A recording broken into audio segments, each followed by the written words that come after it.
हरे कृष्णा, राधे राधे। आप सभी का स्वागत है मेरे इस YouTube चैनल पे राधे राधे कृष्णा। तो आज का मेरा वीडियो कुछ खास है कि एकादशी का व्रत क्यों इतना महत्व होता है, एकादशी के व्रत से हमें क्या फ़ायदा होता है और एकादशी के व्रत को इतना इम्पोर्टेंट क्यों माना गया है। तो आज का मेरा ये वीडियो उसके ऊपर है।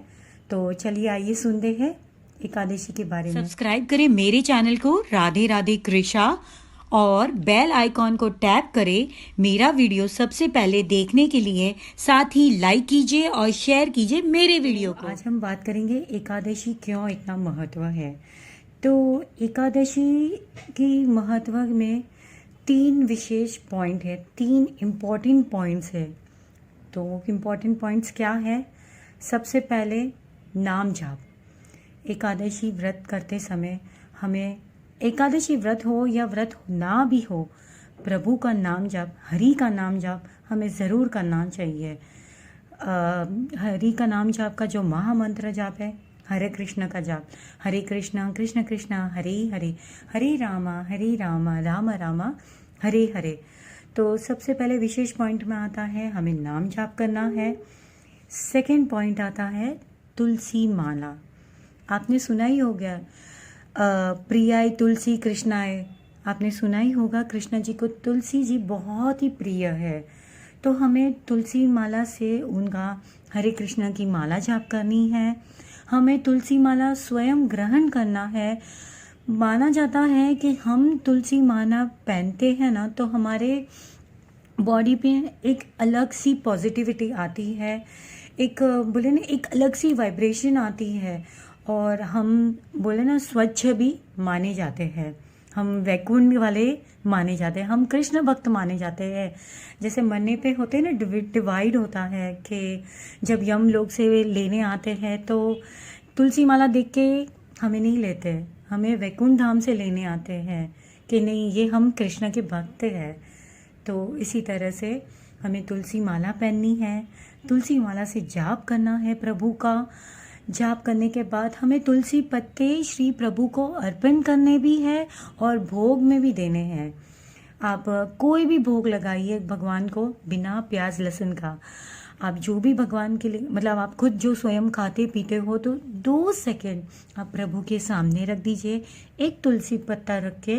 अगर आपके पास कभी कभी ऐसा होता है कि हमारे पास तुलसी पत्ता भी नहीं होता है घर में, तो कोई बात नहीं, हमारी जो तुलसी माला होती है ना, उसे आप आधा सा करके आप तुलसी भोग पे भी रख देते ना, उस भोग वाली थाली में, तो भी वो ग्रहण किया जाता है प्रभु से, तो भी प्रभु उसे स्वीकार कर लेते हैं, क्योंकि कृष्ण हमारे भाव के भूखे हैं। आपका सिर्फ भाव देखते हैं कि आप किस तरह से उन्हें भोग लगाते हो। तो सेकंड पॉइंट था हमारा तुलसी माला। थर्ड पॉइंट है एकादशी व्रत, जो कृष्ण को बहुत बहुत ही प्रिय है।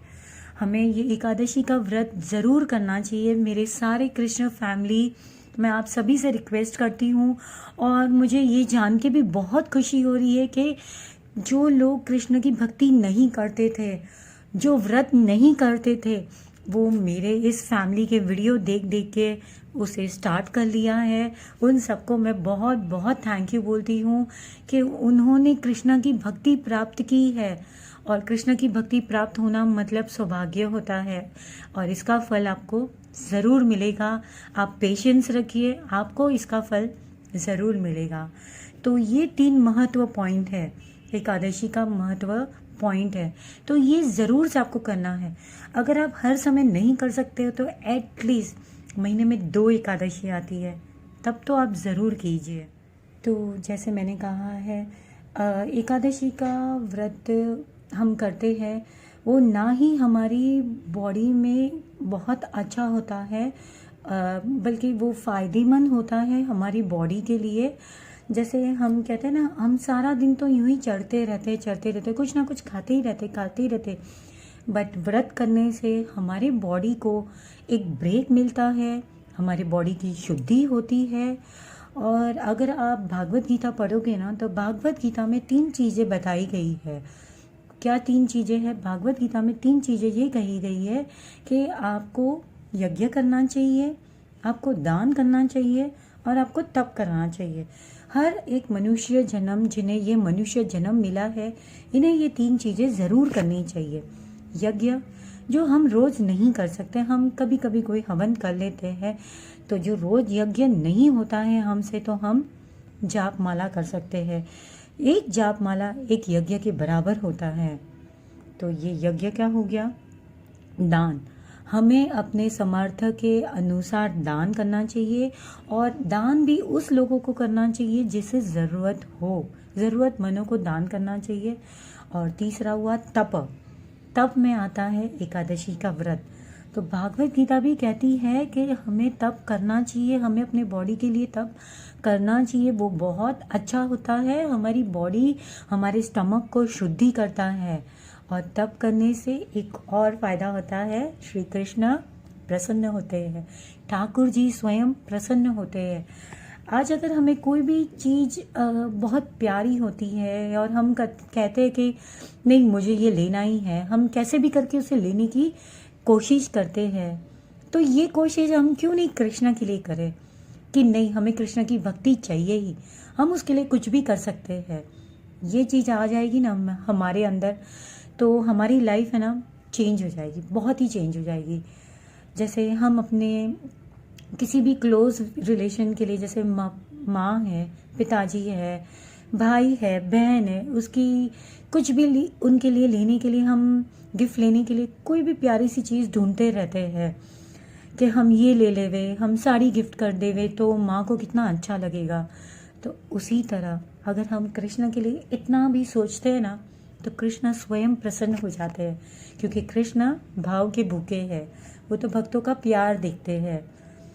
तो इसी तरह से ये हमें करना है। तो मैं आपको सबसे एक मैजिकल वर्ड बताऊं कि आपका एकादशी का व्रत एकदम सरल हो जाएगा और एकदम आसानी से आप लोग ये व्रत करने लगोगे। एकादशी का व्रत जिसे हम कहते हैं ना, ओ आज तो एकादशी का व्रत है, ओ भूखे रहना पड़ेगा, कुछ नहीं खाना पड़ेगा, ये नहीं खाना पड़ेगा, वो नहीं खाना पड़ेगा। तो इस एकादशी का व्रत को आप एकादशी व्रत ना कहिए, इसे कहिए एकादशी उत्सव, महा उत्सव। जैसे कल एकादशी है, तो अगर हम ये मन में ठान लेंगे ना कि नहीं वाह कल महा एकादशी उत्सव है, तो उत्सव मतलब हमारे अंदर इतनी उत्सव आ जाते हैं कि हम ये करेंगे, हम वो करेंगे, हम इस तरह से करेंगे, तो वो आपके भाव जाग उठेंगे।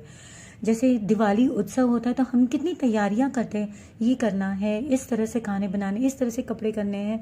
तो यही आप एकादशी को उत्सव में अगर आप लोगे ना, तो आप उसी तरह से ठाकुर जी के लिए सोचोगे कि नहीं मैं कल इस तरह से तैयारी करूँगी, मैं इस तरह से सुबह जल्दी उठ जाऊँगी, जल्दी जल्दी ब्रह्म मुहूर्त में ये काम कर लूँगी। तो ये पूरा एक व्रत का बोले ना इमेज ही चेंज कर देगा आपकी लाइफ में। तो आपके दिमाग में कभी ये चीज़ नहीं आएगी ओ कल एकादशी का व्रत करना है, कभी नहीं आएगी। महा उत्सव करना है, तो टोटली आपकी लाइफ में ये चेंज आ जाएगा और व्रत करने का बहुत ही मज़ा आ जाएगा आपको। मैं ये नहीं कहती हूँ कि आप लोग निर्जल व्रत कीजिए, करने वाले निर्जल व्रत भी करते हैं, बट सभी से वो नहीं पॉसिबल है। इस सांसारिक रूप में कई लोगों से नहीं हो सकता, मैं खुद भी नहीं कर पाती हूँ। फल दूध लेके कर लेती हूँ, एक टाइम भोजन ग्रहण कर लीजिए, नमक वाला, सिंधा नमक वाला फलाहार का खाना लेके आप। तो इस सिर्फ आपको एक दिन अनाज नहीं खाना है, बाकी तो हर दिन तो हम खाते ही रहते हैं। तो इस तरह से आपको इसको महा उत्सव करके इस व्रत को करना है। तो इस उत्सव को मनाइए, खूब आनंद कीजिए, और ठाकुर जी ज़रूर देंगे, देर से देंगे या जल्दी देंगे, बट कृष्णा ज़रूर देंगे आपको। तो फल की चिंता मत कीजिए, कृष्णा हमेशा आपके साथ है। तो और थैंक यू सो मच आप सभी को, इस कृष्णा फैमिली को, जो इतना समय निकाल के मेरा वीडियो देखते हैं और हमारे इस वीडियो को फॉलो करते हैं। Thank you so much. Radhe Radhe, Hare Krishna. इसी तरह आप सबका प्यार मुझे मिलता रहे और इसी तरह हम आगे बढ़ते रहे। हरे कृष्णा।